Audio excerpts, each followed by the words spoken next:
When I was 25 and a half, I started a podcast. The goal? To review some of the newest and latest movies, along with some other stuff. With the help of my guests, I was able to do this, but there were dark forces tampering with my podcast, and with me. They called it an improvised podcast for some reason. I eventually found help in the form of myself. Yes, the me from a universe where the movies I reviewed got delayed. Apparently, my podcast made it to his universe. I know now that it is my duty, for the good of that universe, nay, the multiverse, to keep recapping and reviewing these movies, to hold listeners over until they could eventually see the movies as they were made in their world. For some reason, they come out differently in my world, but it's kind of entertaining that way. My name is Steven Schinder, and this is Delayed Replay.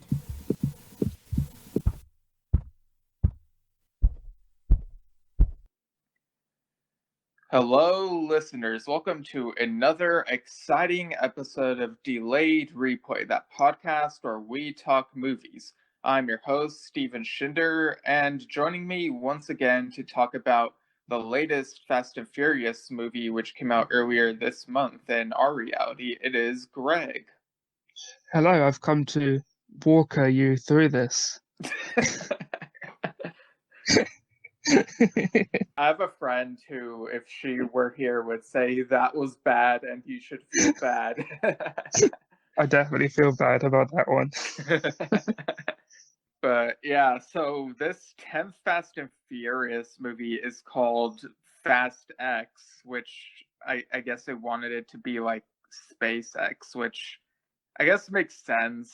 Like last year I was saying they should call it FX, but again, that's also a TV channel, so I can understand why they didn't go with that. Yeah, it's kind of like a product placement for Elon Musk Yeah. because of how much he's funded this thing.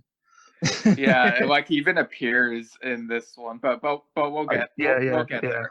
I think first, because I don't think we've heard your like side of the story of like how did you get into the Fast and Furious movies?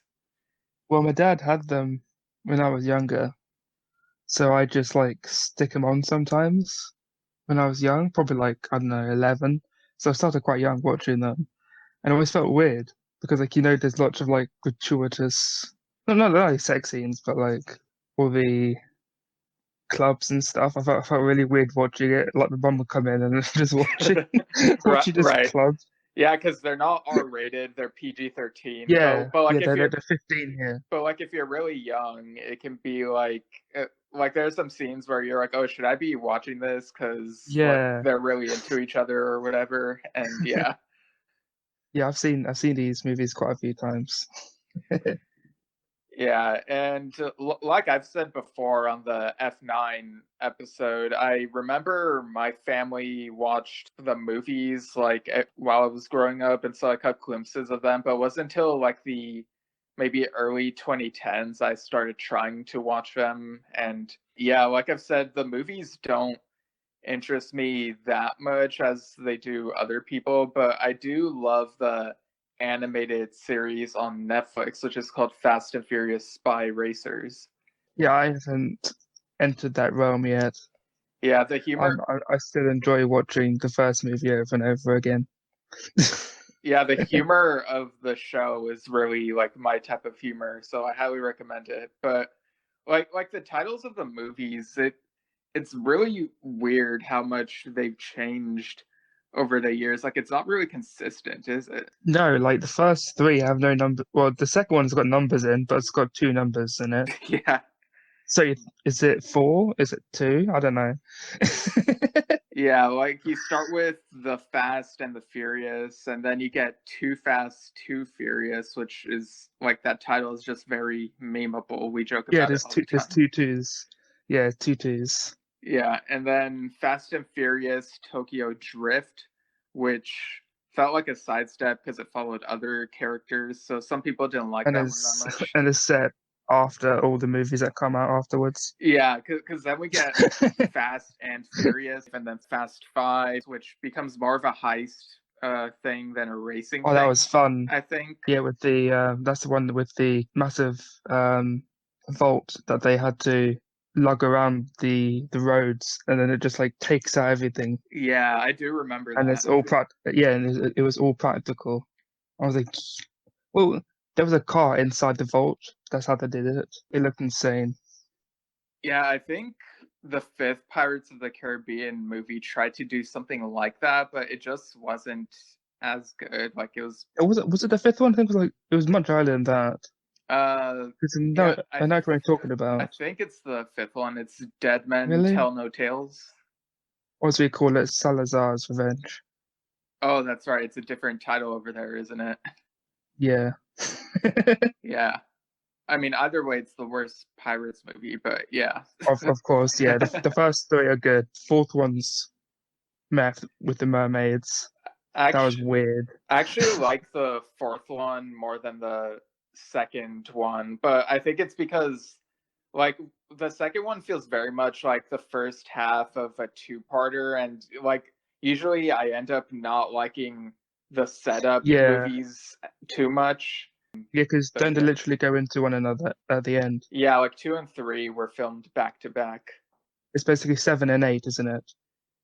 Uh oh, like Star Wars? Yeah, I guess. Yeah, I mean, because where one ended and the other started. yeah, in that sense, yeah. But obviously the story didn't. Right, like some of the choices felt like they didn't bleed into each other. Like I think it's more comparable to Back to the Future 2 and 3, where like it felt like it was like 3 feels like it was going from what 2 was setting up.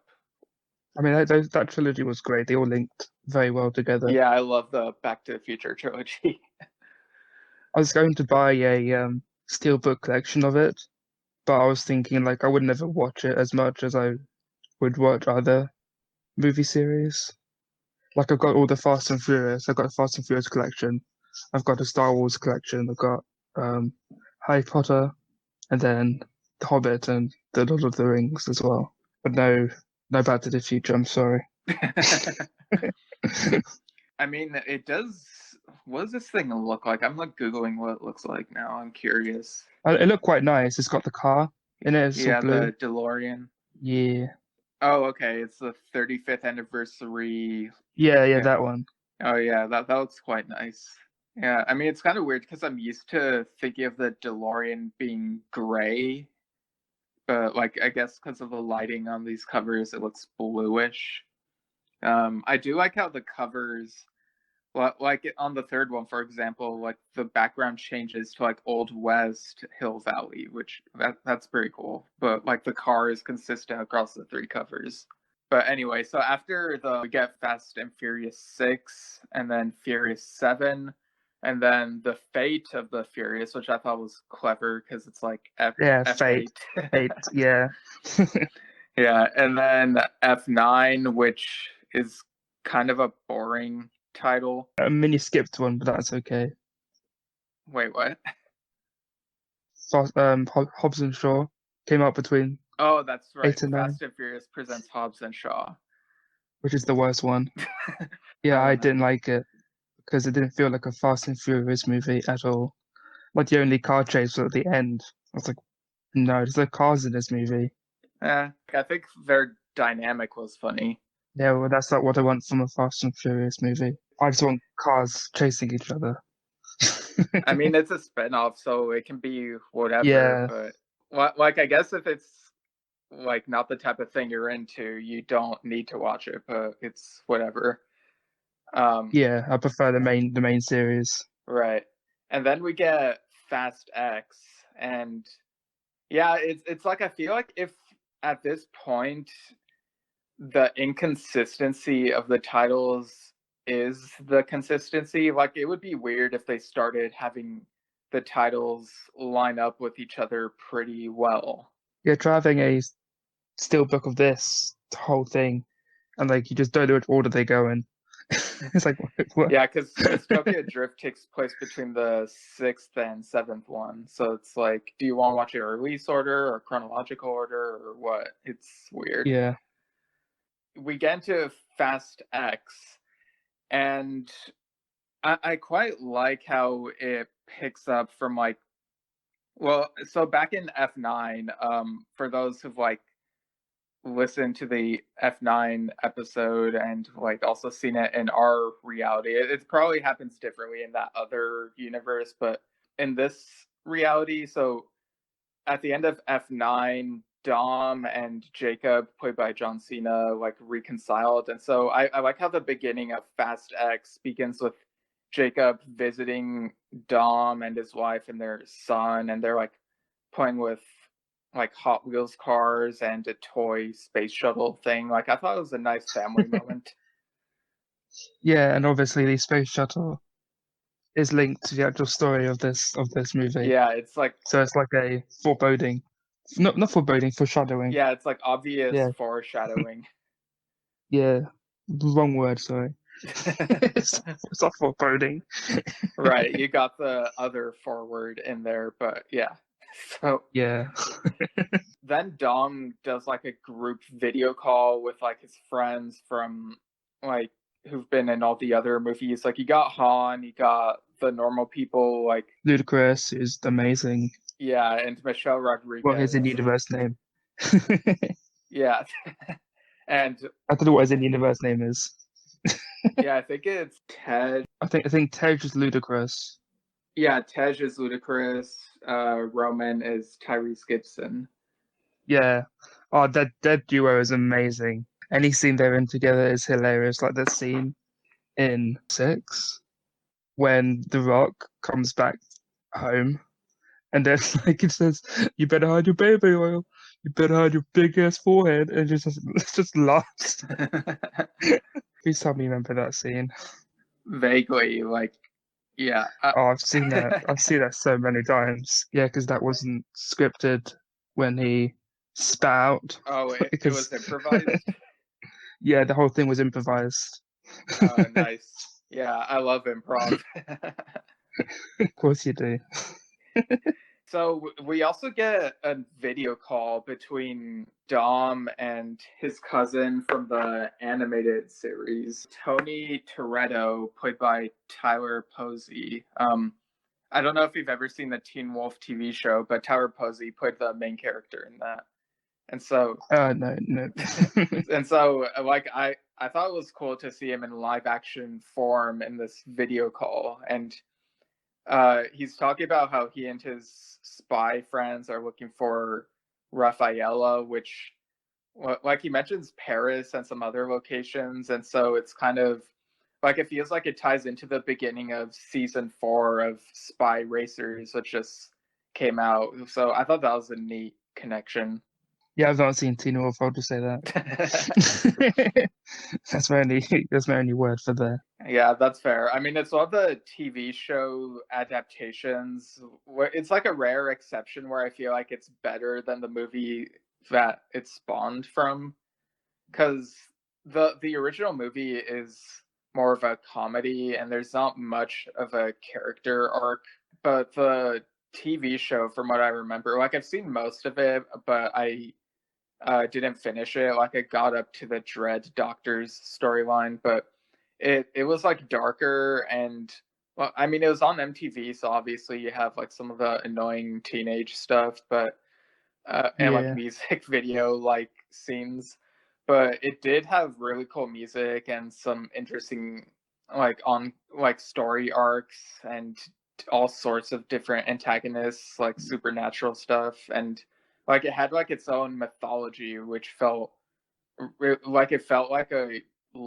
huge world, like bigger than like the creators of the movie would have guessed, probably. It's basically a TV series form of Twilight I or guess not. it's. I mean, I've never watched the Twilight movies, but it did come out like in that era where people were loving like angsty werewolves and I guess the vampire. Okay, it came out before, yeah. Twilight came out 3 years before Teen Wolf. Yeah, that sounds about right. Yeah. So it was kind of that era, but like I did Yeah. enjoy the show when I watched it.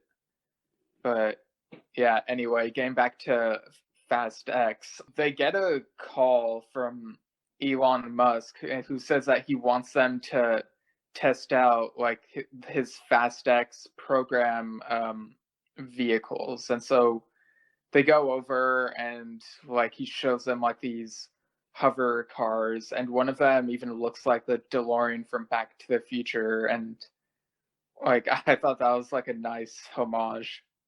Yeah, they also had the Batmobile in there as well.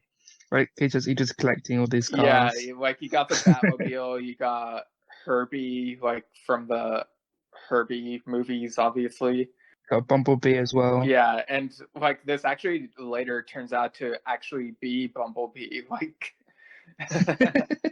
when you first see it, it's kind of like way far in the back of the lot, so it's not like in the forefront.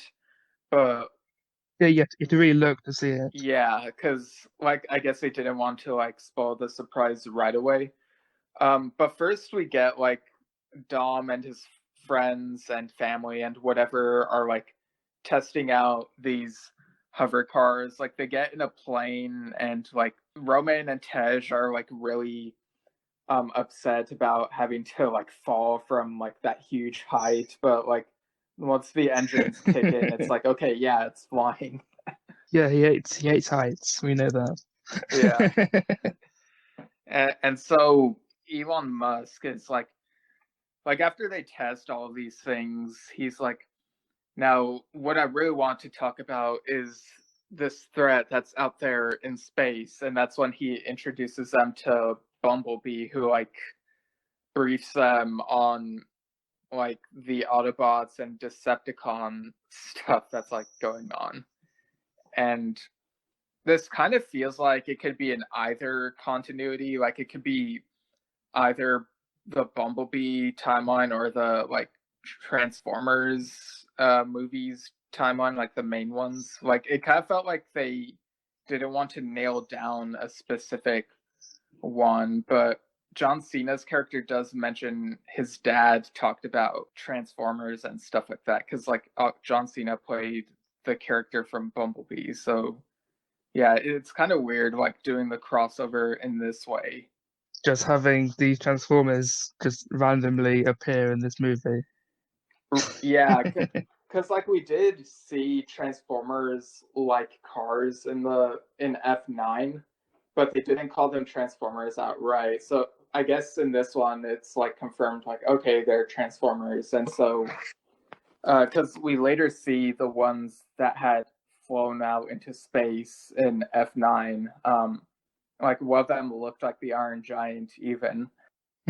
And so they meet up with those Transformers on Mars, and they talk about like the Decepticons that are coming, and they get the same voice actor voiced Optimus Prime, but I guess they couldn't afford like the other voice actors have been in the other movies, so they got like different ones, but it's like barely noticeable to me.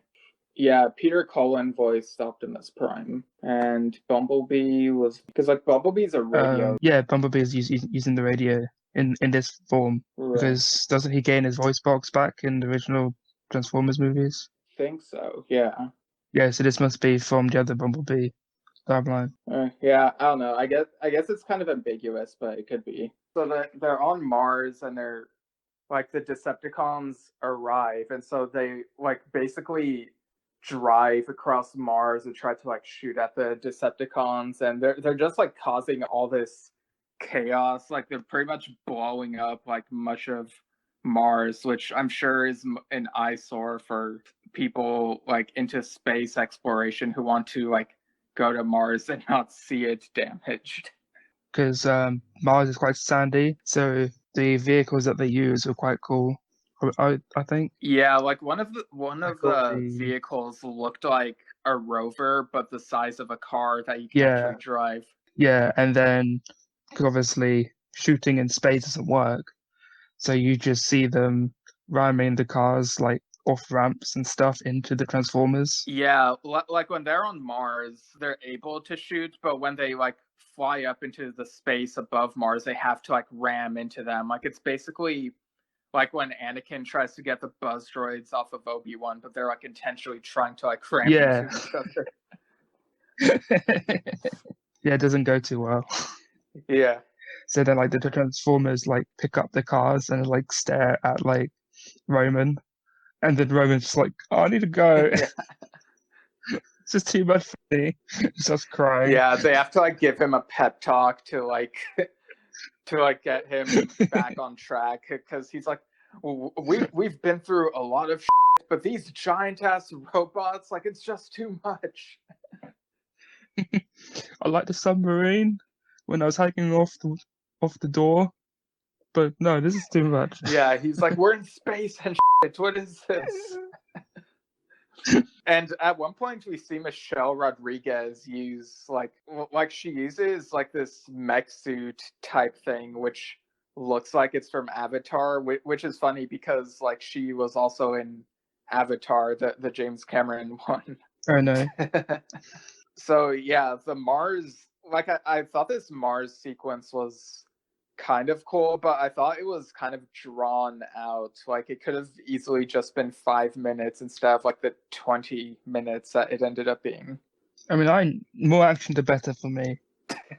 I mean, I was like seeing Roman and the Vin Diesel being Vin Diesel, and all the cars just smashing into each other because the Transformers are just like playing Hot Wheels basically, just like bashing them into each other. Yeah, like you got the flames on the side of the cars, like basically like Hot Wheels cars, but 3D. Yeah, I mean it does. Like the effects do look really good. Like the cars and the Autobots and Decepticons look really shiny. But I don't know, like it felt like a bit much to me. It doesn't like take long for them to get to the next action sequence. So like they go to the asteroid belt that's like between Mars and Jupiter, and they're basically like driving on like these giant ass rocks and then flying all over the place trying to ram each other into like the asteroids. And this moment I thought was pretty suspenseful because it's like, oh no, is someone actually gonna die here? Like it feels very dangerous. And also, once they got through the asteroid belt, all the cars came together to form one huge mech. Yeah, and the mech, like on the butt of the mech, it like shot out one of those bombs with like a seismic charge type of thing, like the one in Attack of the Clones. So it was like it pooped out an explosion. And it sounded amazing. Yeah, like it sounded really identical to the Slave One thing. So yeah, I feel they copied and pasted that. Yeah, so like I felt like I was brought back to like when I was 7.5 watching Attack of the Clones in the theater. And then out of nowhere, AATs come out as well and start firing at the Transformers. And I was like, what is going on? The Republic gunship. LAAT, I think those are called. Yeah, those that are coming in and helping out. And then you also had like buzz droids. And yeah, like Elon Musk admits that he's a huge Star Wars fan and basically copied and pasted the designs.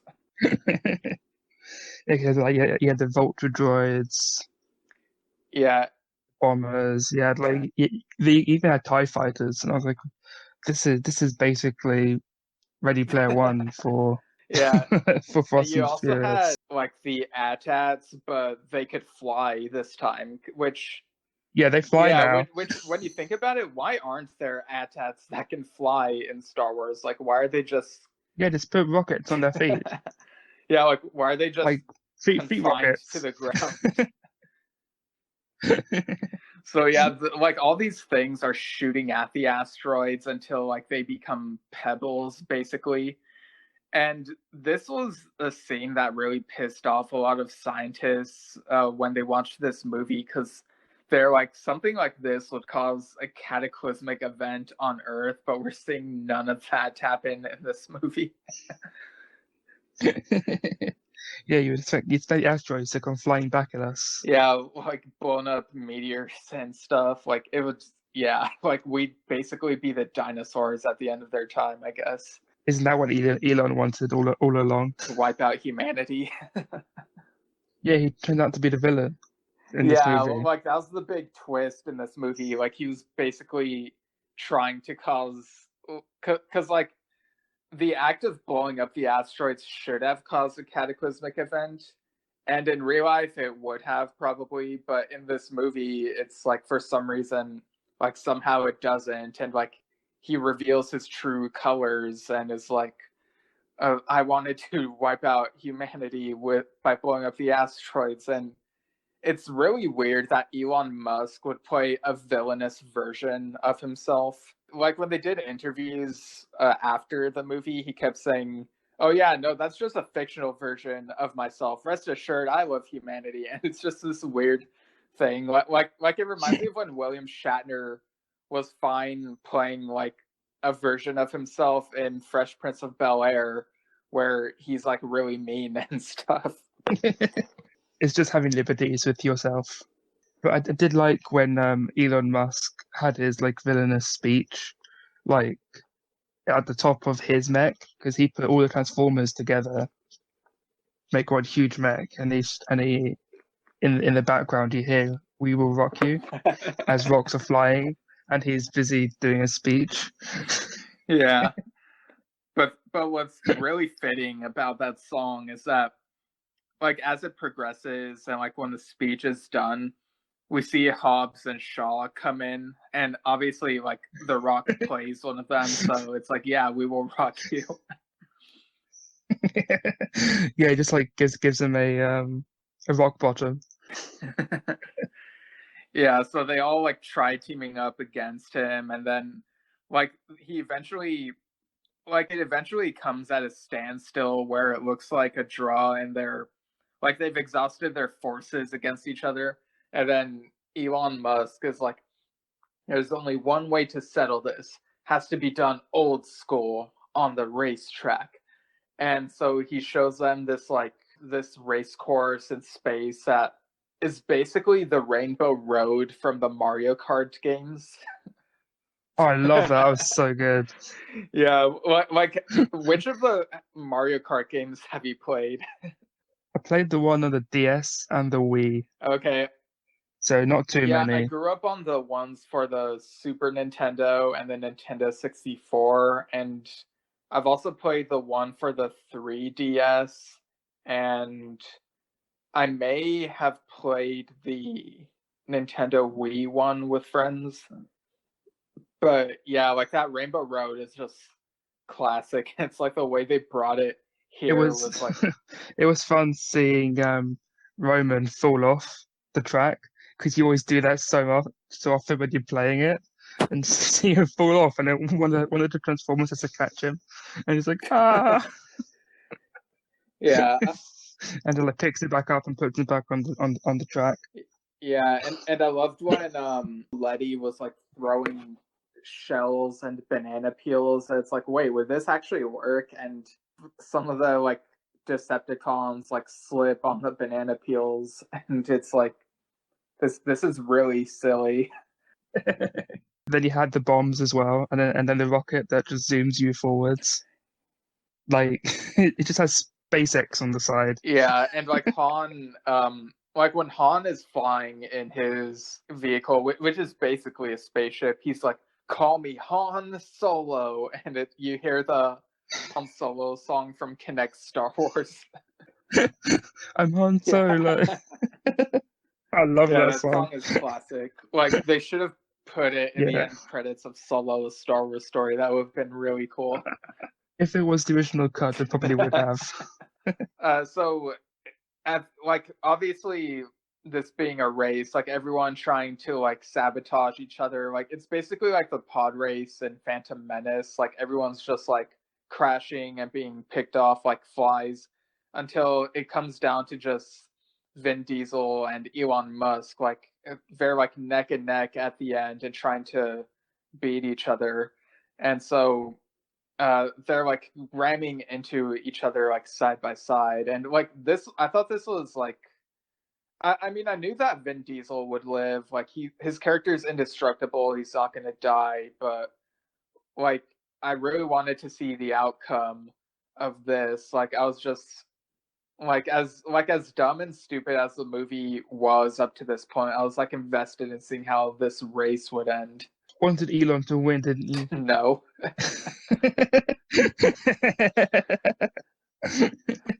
Well, I mean, I do remember thinking like it'd be interesting if Elon did win, but then where would they go from there, type of thing.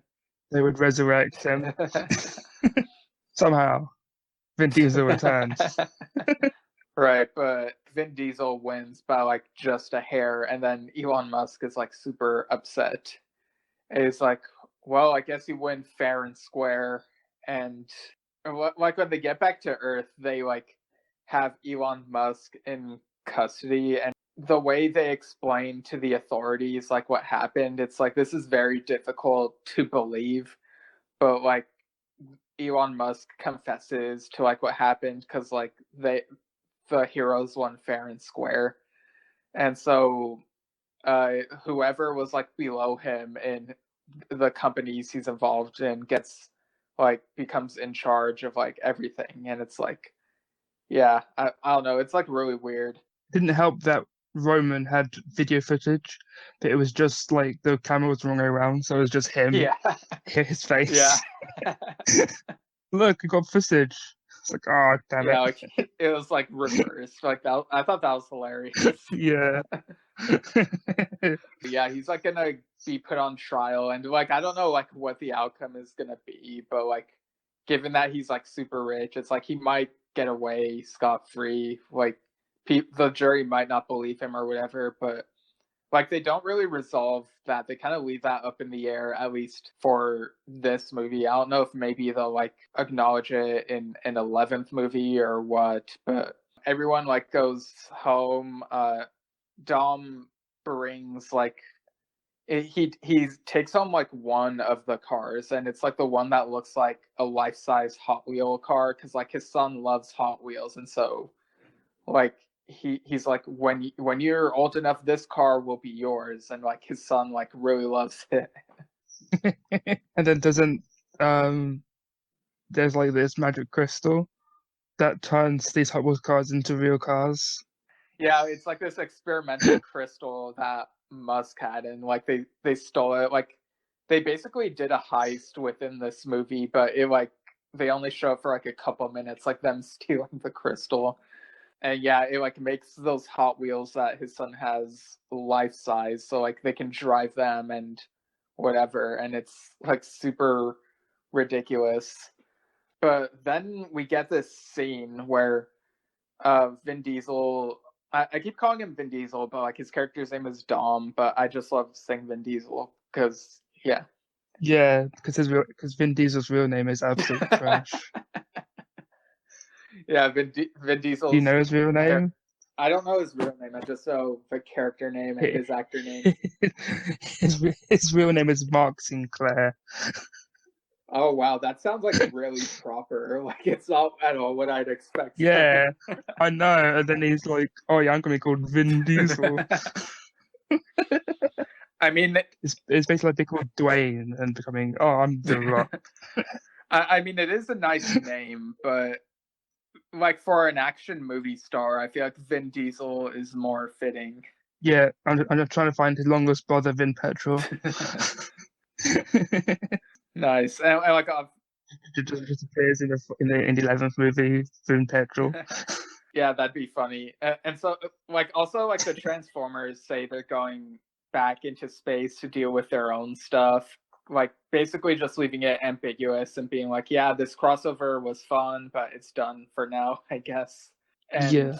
So Dom visits his cousin Tony Toretto because TT. Yeah, double T. Because like the stuff in space actually lasted quite a while. Like it feels fast.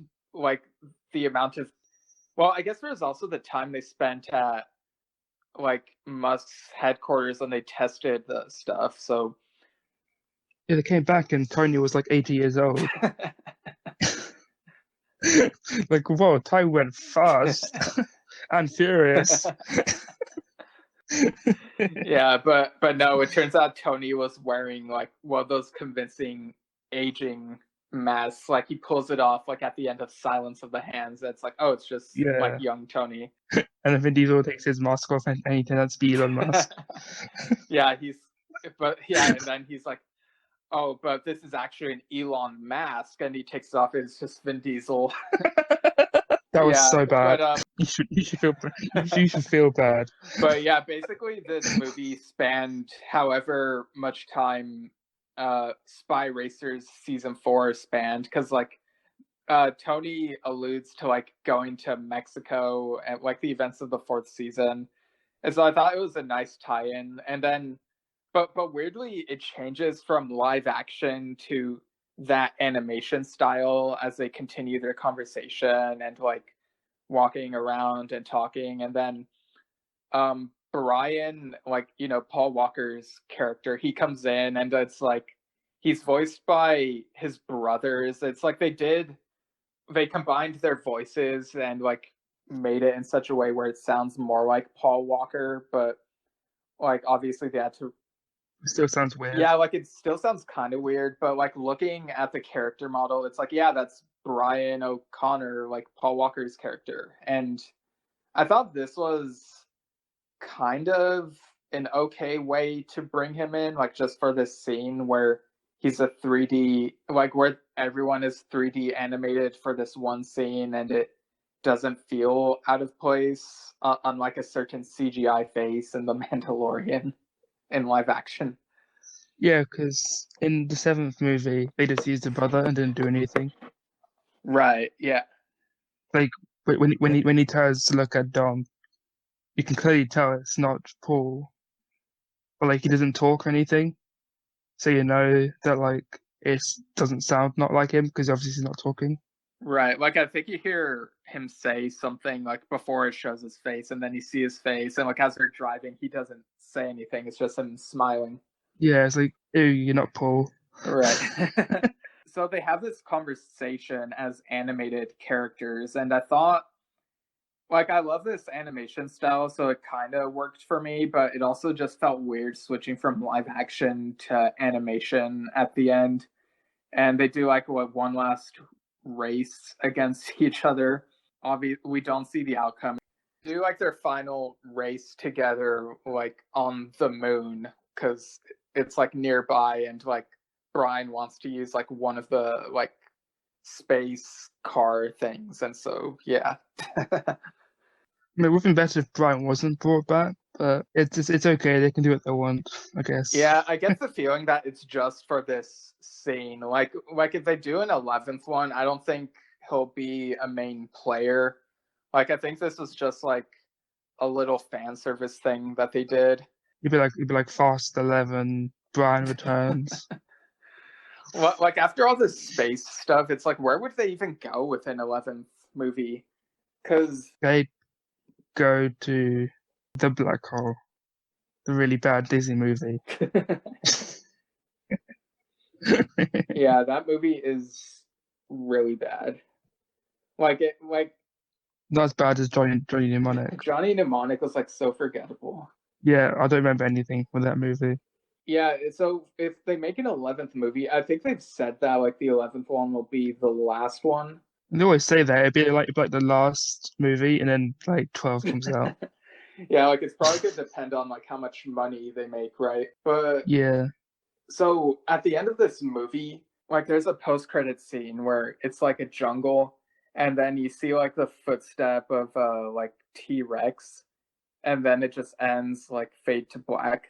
And more recently, Michelle Rodriguez was like, I think the only way to like go forward is like crossover. Like, oh, if we say the only way to go forward is to go back, that would have been better.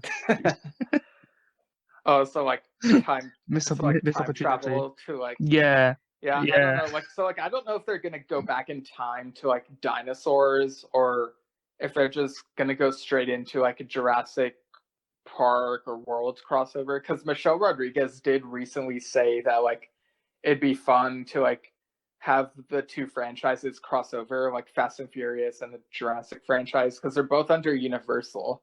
So like I don't know if that Yeah. crossover would be this next movie or if it would be like after the 11th one. Like I guess it would have to be the 11th one if they're saying it's the last one, right? But Well, I mean, Paramount worked with them for Transformers, right, yeah. so they should be able to. Yeah, so I don't know if this crossover will be the 11th movie and how they end it, or if it'll be after the final movie. Like, I don't know. It's weird. Like even after some things have a proper ending, there's still a crossover afterward. Like I remember when The Simpsons crossed over with Futurama, even after Futurama ended. Like, That yeah, happened. yeah, it was called Simpsorama, I think.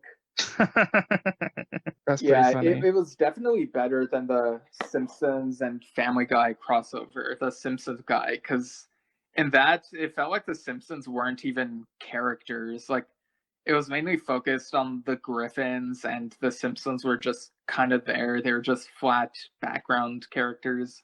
It was weird.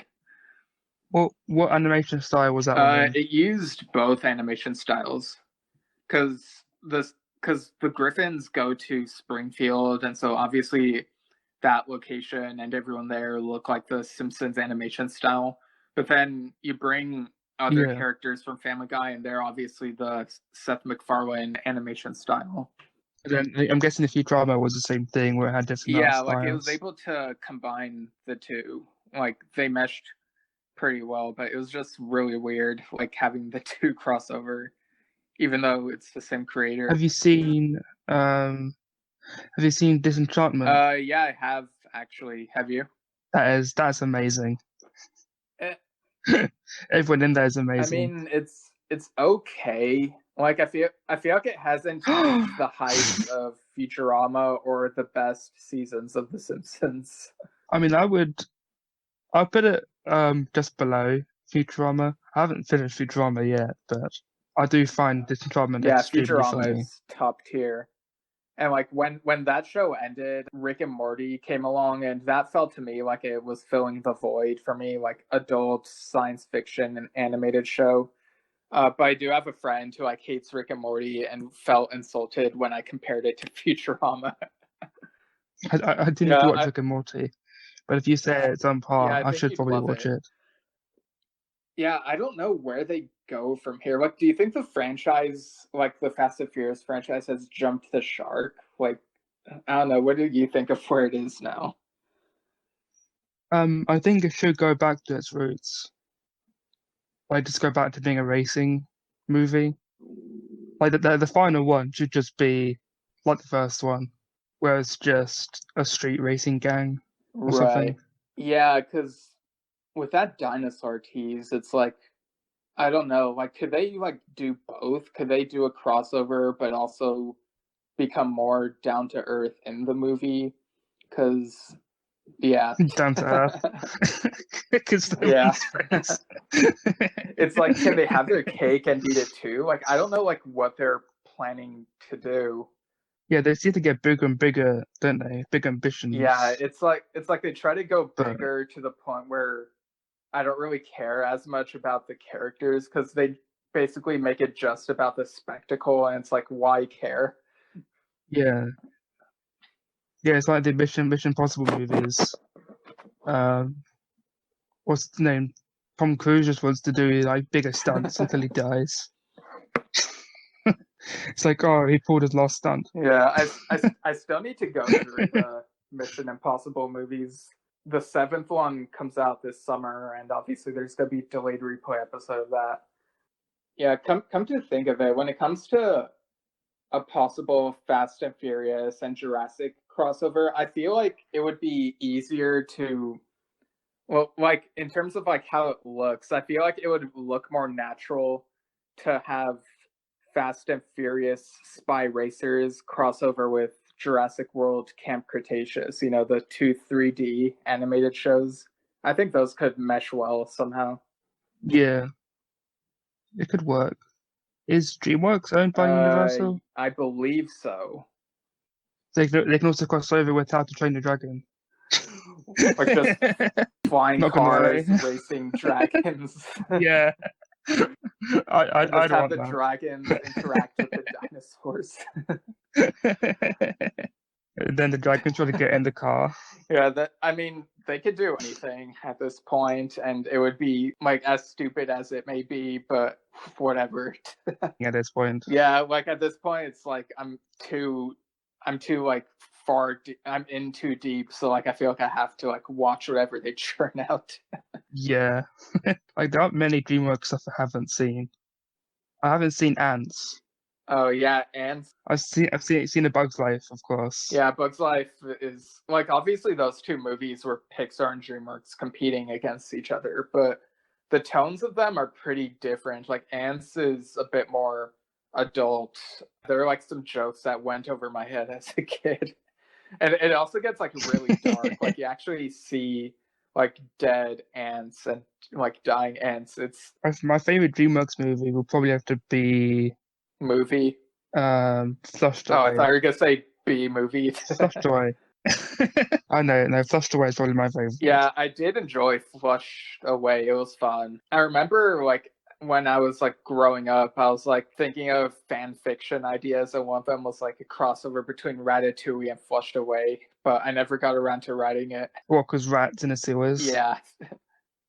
Or was it the other way I around? think it would have been Remy like exploring the civilization in the sewers, and maybe they eat or something. I don't know. He starts his own restaurant. Then he gets overrun by other rats, and it ends up being like a crime drama. So I guess we can go into final thoughts and score out of 10. So what are your final thoughts and score out of 10 for FastX? FastX is a Fast and Furious movie in and of itself. It does what it does best. High action. You don't care about the people. It's just fun. So I'd probably give it a 7.5 out of 10 diesels. How about you, Steve? Yeah, I agree. It's like it does well with the action, and unfortunately, like I didn't end up caring about the characters that much in this movie. But it's like you kind of expect that with these movies at this point. Like I feel like somehow I care more about the characters in Spy Racers than the characters in the movies, and I'm not sure why that is, but that's just how it is. So with that in mind, like the effects were cool, but like the acting was, it felt kind of spotty, kind of forced at times, and it just, all this like crossover stuff really broke my immersion at times, even though it looked really cool. It's slightly better than F9, but not by much. So I'd give Fast X a 6.5 out of 10 asteroids. Like there wasn't much of that humanness in the movie. Like they do talk about family at the end of the movie, as they tend to do, but other than that, it just felt like action, action, action, and it felt nasty at times. Yeah. But yeah, I guess that'll do it. We'll just have to see wherever the franchise goes next, I guess. Yep. Only time will tell. But thanks again for joining me, Greg. Where can people find the stuff you're involved with? As always, the Discord link for Sci-Fi Horror Society is down below. Same for the Star Wars Society. We also have a Facebook for Sci-Fi Horror Society. I haven't been using it, but we should be able to get it back up and running, and you can see what stuff we're watching. I think that's about it. How about you? So you can follow me at Steven Schinder on Twitter and Instagram, Steven Schinder Storytelling on Facebook. You can find my fantasy horror comedy novel, Lemons in My Brain, on Amazon. More info at stevenschinder.com. And you can find old episodes of Star Trek Culture on the Culture Slate YouTube channel. And if you want to email Delayed Replay, you can email delayedreplaypodcast@gmail.com. Let us know your thoughts on Cars.